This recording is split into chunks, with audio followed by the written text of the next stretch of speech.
হাগ্ৰামা মহিলাৰীয়ে বহুত মানুহক গাহৰি মদ খুৱাই লিভাৰ চিৰচিছ কৰি কিডনি নষ্ট কৰি মাৰি পেলালে। BPF দলৰ ইমান দুৰ্ভাগ্য হোৱা নাই যে কাৰোবাক টকা দি জইন কৰাব লাগে। এই হৰিকৃষ্ণ পাঠকজন কোন? আমি তদন্ত কৰি গম পালোঁ এইজন এজন দালাল। মনোজ দাস লাফিকুল ইছলামক হত্যা কৰা মাষ্টাৰ মাইণ্ড বুলি কৈছে। ধেমালি কথা কোৱা নাই, অতি সাম্প্ৰদায়িক কথা। এই হৰিকৃষ্ণ পাঠকজনে এজন ডাক্তৰ মুছলপুৰৰ ডাক্তৰ কংকন জ্যোতি মেধি বুলি ডেণ্টিষ্ট হয়। তেওঁক ধন দাবী কৰিছিল। আছুৰ নামত তেওঁ এজন দালাল। আছুৰ মজিয়াৰ পৰা অহা বা আছু সংগঠনৰ কোনো নেতা বা কৰ্মীয়ে এনেধৰণৰ সাম্প্ৰদায়িক মন্তব্য কেতিয়াও নিদিয়ে। মাষ্টাৰ মাইণ্ড মানে কি? তেওঁ প্ৰমাণ আছে নেকি কিবা? যদি তেওঁৰ হাতত প্ৰমাণ আছে তেওঁ প্ৰমাণ দিয়ক, আৰু যদি প্ৰমাণ নাই এই সাম্প্ৰদায়িক বক্তব্য তেওঁ উঠাই ল'ব লাগিব।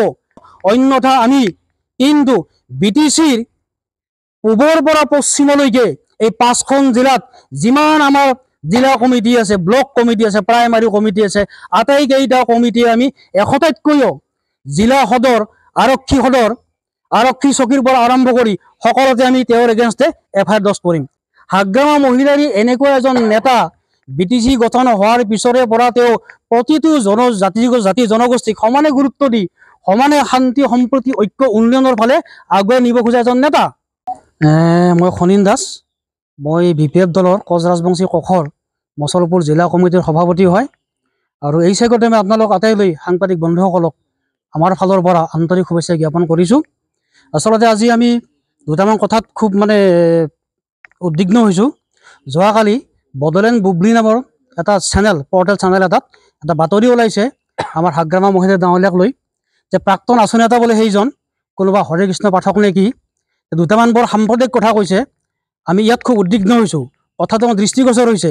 আমি এইকাৰণে আপোনালোকক ক'বলৈ বাধ্য হৈছোঁ যে এই হৰিকৃষ্ণ পাঠকজন কোন? আমি তদন্ত কৰি গম পালোঁ এইজন এজন দালাল। আছুৰ নামত তেওঁ এজন দালাল। কাৰণ কিয়নো আছুৰ মজিয়াৰ পৰা অহা বা আছু সংগঠনৰ কোনো নেতা বা কৰ্মীয়ে এনেধৰণৰ সাম্প্ৰদায়িক মন্তব্য কেতিয়াও নিদিয়ে। আমি জানো আছু অসমৰ মেৰুদণ্ড হয়, আছুক আমি সন্মান কৰোঁ। সেই ছাত্ৰ আন্দোলনৰ আৰম্ভণিৰ পৰা আছুৱে অসমক এটা সু নেতৃত্ব দি আহিছে। তেওঁলোকৰ বক্তব্য, তেওঁলোকৰ কথোপকথন, তেওঁলোকৰ ভাষণ অত্যন্ত নম্ৰ, ভদ্ৰ, অমায়িক, আৰু কেতিয়াও আছুৱে সাম্প্ৰদায়িক মন্তব্য নকৰে। যিহেতু এইজনে অতি সাম্প্ৰদায়িক কথা এটা কৈছে, আমি তেখেতক প্ৰথমতে গৰিহণা দিছোঁ, আমি তেখেতৰ এই বক্তব্য তীব্ৰ বিৰোধিতা কৰিছোঁ। আৰু যিকেইটা কথা কৈছে এইকেইটা কথাৰ কাৰণে আমি তাক কোনো কাৰণতে ক্ষমা কৰিব নোৱাৰোঁ। তেওঁ কৈছে যে এই হৰিকৃষ্ণ পাঠকজন হ'ল, আমি জনামতে যি সময়ত অসমৰ মুখ্যমন্ত্ৰী ডক্টৰ হিমন্ত বিশ্ব শৰ্মা ডাঙৰীয়াই সুদখোৰৰ বিৰুদ্ধে এটা তীব্ৰ অভিযান চলাইছিল, সেই সময়ত এই হৰিকৃষ্ণ পাঠকজনে এজন ডাক্তৰ মুছলপুৰৰ ডাক্তৰ কংকন জ্যোতি মেধি বুলি ডেণ্টিষ্ট হয়। তেওঁক ধন দাবী কৰিছিল, আৰু তেওঁক ধন দাবী কৰাৰ পিছত যেতিয়া তেওঁ কেছ ফাইল কৰে, এই হৰিকৃষ্ণ পাঠকটো এমাহ সময় পলাই থাকিবলগীয়া হৈছিল। এতিয়াও সেই কেছ মুছলপুৰ থানাত নিশ্চয় পৰি আছে। সেইজন মানুহে বিগত সময়ছোৱাত আমাৰ BPF দলত জইন কৰিম বুলিও আমাৰ BPF দলৰ বিভিন্ন নেতা কৰ্মীৰ লগত যোগাযোগ চলাইছিল, কিন্তু তেওঁ এটা শকত ধনৰ টপলাৰ কথা কৈছিল। BPF দলৰ ইমান দুৰ্ভাগ্য হোৱা নাই যে কাৰোবাক টকা দি জইন কৰাব লাগে। অৱশেষত তেওঁ UPF দলত জইন কৰিলে, আৰু আমি ভাবিছোঁ নিশ্চয় যিহেতু BPF দলক তেওঁ টকাত ডিমাণ্ড কৰিছিল জইন কৰাৰ বিনিময়ত, নিশ্চয় তেওঁ শকত ধনৰ টপলা লৈয়ে UPPL দলত যোগদান কৰিছে। যোগদান কৰি এতিয়া দুটামান বৰ সাংঘাতিক কথা কৈছে। আমাৰ দৃষ্টিগোচৰ হৈছে যে প্ৰাক্তন আছু নেতা মনোজ দাস লাফিকুল ইছলাম, তেওঁ মাইনৰিটি মুছলিম সংগঠনৰ পৰা প্ৰতিনিধিত্ব কৰা, এওঁলোকক হাগ্ৰামা মহিলাৰে হত্যা কৰা বুলি কৈছে। আমি এইকাৰণে কৈছোঁ যে মনোজ দাস লাফিকুল ইছলামক হত্যা কৰা মাষ্টাৰ মাইণ্ড বুলি কৈছে। ধেমালি কথা কোৱা নাই, অতি সাম্প্ৰদায়িক কথা। মাষ্টাৰ মাইণ্ড মানে কি? তেওঁ প্ৰমাণ আছে নেকি কিবা? যদি তেওঁৰ হাতত প্ৰমাণ আছে তেওঁ প্ৰমাণ দিয়ক, আৰু যদি প্ৰমাণ নাই এই সাম্প্ৰদায়িক বক্তব্য তেওঁ উঠাই ল'ব লাগিব। আমি কিন্তু ক্ষমা নকৰিম। তেওঁ জানে নে নাজানে হাগ্ৰামা মহিলাৰী এনেকুৱা এজন নেতা, BTC গঠন হোৱাৰ পিছৰে পৰা তেওঁ প্ৰতিটো জাতি জনগোষ্ঠীক সমানে গুৰুত্ব দি সমানে শান্তি সম্প্ৰীতি ঐক্য উন্নয়নৰ ফালে আগুৱাই নিব খোজা এজন নেতা হাগ্ৰামা মহিলাৰী, যাৰ কাৰণে আজি তেওঁ বিভিন্ন জনগোষ্ঠীৰ মাজত চেল বনাই যাতে নিজৰ জনগোষ্ঠীক নিজে নিজে উন্নয়ন কৰি লৈ যাব পাৰে, তাৰ বাবে তেওঁ চেল গঠন কৰিছে, কোষ গঠন কৰিছে। সেই কোষৰে কোচ ৰাজবংশী নিজে এজন সভাপতি। আৰু সেইজন মানুহ যেতিয়া BTC গঠন হয় 2003 চনৰ 10 ফেব্ৰুৱাৰীৰ পৰা, সকলোৱে জানে যে BTCত বসবাস কৰা আটাইয়ে বিদেশী নাগৰিক হৈ গ'ল। কিন্তু সেইজন মানুহক কৈছে জংঘল ৰাজ চলোৱা বুলি। হয়, তেওঁ জংঘল ৰাজ কৰিছে, যদি কৰিছে মানুহৰ জংঘল ৰাজ কৰিছে, তেওঁ মানুহক সংস্থাপন দিছে, বিদেশত থকা মানুহক তেওঁ সংস্থাপন দিছে, মাটিৰ বাৰ্তা দিছে, ভূমিৰ অধিকাৰ দিছে। সেইজন মানুহক তেওঁ কৈছে আজি মাষ্টাৰ মাইণ্ড। গতিকে আমি ইয়াত তীব্ৰ বিৰোধিতা কৰিছোঁ। অতি শীঘ্ৰে তেওঁ এই বক্তব্য উঠাই ল'ব লাগিব, অন্যথা আমি কিন্তু BTCৰ পূবৰ পৰা পশ্চিমলৈকে এই 5খন জিলাত যিমান আমাৰ জিলা কমিটি আছে, ব্লক কমিটি আছে, প্ৰাইমাৰী কমিটি আছে, আটাইকেইটা কমিটিয়ে আমি 100টাতকৈও জিলা সদৰ, আৰক্ষী সদৰ, আৰক্ষী চকীৰ পৰা আৰম্ভ কৰি সকলোতে আমি তেওঁৰ এগেইনষ্টে FIR দৰ্জ কৰিম, FIR দিম। আমি তেওঁক আমি সাৱধান কৰি দিছোঁ। আমি তেওঁক অহা 48 ঘণ্টাৰ ভিতৰত ক্ষমা খুজি দিব অনুৰোধ জনাইছোঁ। এই বক্তব্যটো উঠাই ল'ব লাগিব, অন্যথা কিন্তু আমি সুদূৰ চিৰাঙৰ পৰা কোকৰাঝাৰলৈকে আমি তেওঁৰ বিৰুদ্ধে কেছ দিম।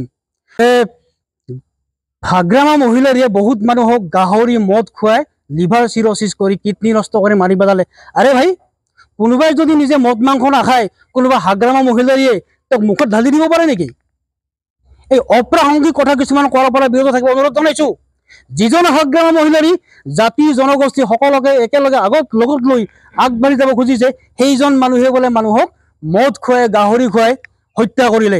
আৰু মই নিজে কোচ সম্প্ৰদায়ৰ মানুহ এজন। আমি জনগোষ্ঠীৰ মানুহ, আমাৰ জনগোষ্ঠীৰ এইবিলাক আমাৰ কালচাৰ আছে। গাহৰিটো এটা ট্ৰেডিশ্যনেল ফুড হয়। আজি কেইজন মানুহ গাহৰি নোখোৱা মানুহ আছে? আটাই গাহৰি খায়। তেনে ক্ষেত্ৰত হাগ্ৰামা মহিলাৰী খোৱালেহে কোনোবাই গাহৰি খাব নেকি? তেওঁক আমি সাৱধান কৰি দিছোঁ, এনেকুৱা কথা আপুনি নক'ব। আৰু এটা কথা কৈছে তেওঁ যে অনাগত সময়ত বোলে দিহিৰা সমষ্টিৰ পৰা 500 জনতকৈ অধিক BPF দলৰ কৰ্মী UPPL দলত যোগদান কৰিব। হাঁহি উঠিছে আমাৰ। আজিৰ তাৰিখত UPPL দলৰ এখন সভা সমিতি হ'লে 500 মানুহ একেলগে গোট খাই নাই, সুধিবচোন আপোনালোকে। গতিকে মই চেলেঞ্জ কৰিছোঁ তেওঁক, আপুনি এখন সভা পাতক, এই হৰিকৃষ্ণ পাঠকে আৰু মই এখন সভা পাতোঁ BPFৰ পৰা, ক'ত কিমান মানুহ হয়। এই হাঁহি উঠা, গছত গৰু উঠা কথা ক'ব নালাগে। আমি আচলতে লজ্জিত হৈছোঁ তেওঁৰ কথা শুনি। যিটো সময়ত আজি BPF দলত হয়, তেওঁ কৈছে কিছুমান নেতা ওলাই গুচি গৈছে আমাৰ ফালৰ পৰা, গৈছে। কোনবিলাক নেতা গৈছে? যিবিলাক নেতাই জাতি জনগোষ্ঠীৰ মাজত মিলা প্ৰীতি নিবিচাৰে, যিসকল নেতাই জাতি জনগোষ্ঠীক একেলগে লৈ আগবাঢ়িব নোখোজে, এই কথাটোৰে হাগ্ৰামা মহিলাৰীৰ লগত এটা বিৰোধ আছে। কাৰণ হাগ্ৰামা মহিলাৰীক সকলোকে লাগে, আৰু সেইসকল নেতা কাকো নালাগে, অকল বড়োখিনিক লাগে। তাৰ কাৰণে সেইসকল নেতাই বিবাদৰ সৃষ্টি কৰি গুচি গৈছে। নেতাহে গুচি গৈছে, এজন নেতা গৈছে, 1000জন কৰ্মী আহিছে। এইটো শুভ লক্ষণ নে? ভাল লক্ষণ নে বেয়া লক্ষণ? এইবিলাক কথা হৰিকৃষ্ণ পাঠকে জানে নে নাজানে? আজি দিহিৰা সমষ্টিত বিগত লোকসভা নিৰ্বাচনত আটাইতকৈ বেছি ভোট পাইছোঁ আমি দিহিৰা সমষ্টিত। গতিকে মই প্ৰমোদ বড়ো ডাঙৰীয়াক অনুৰোধ জনাইছোঁ, প্ৰমোদ বড়ো ডাঙৰীয়া, আপুনি এনেকৈ এজন নেতা পাইছে, মই আশা কৰিম আহি থকা পৰিষদীয় নিৰ্বাচনত আপুনি এই হিতেশ কি বুলি কয় এইটো হৰেকৃষ্ণ পাঠকক UPPL দলৰ পৰা দিহিৰা সমষ্টিক টিকট প্ৰদান কৰক। তেওঁ আপোনালোকৰ UPPLৰ হৈ প্ৰাৰ্থী হৈ তেওঁ নিৰ্বাচন খেলক।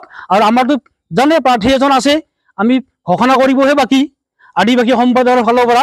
গতিকে কোনে কেনেকৈ হাৰে, কোনে কেনেকৈ জিকে, হৰিকৃষ্ণ পাঠকে কিমানটা ভোট পায় আৰু আমাৰ প্ৰাৰ্থীজনে কিমান ভোট পাই জিকি যায়, সময়ত সেইটো আপোনালোকে দেখিব। গতিকে এইখিনিকে মই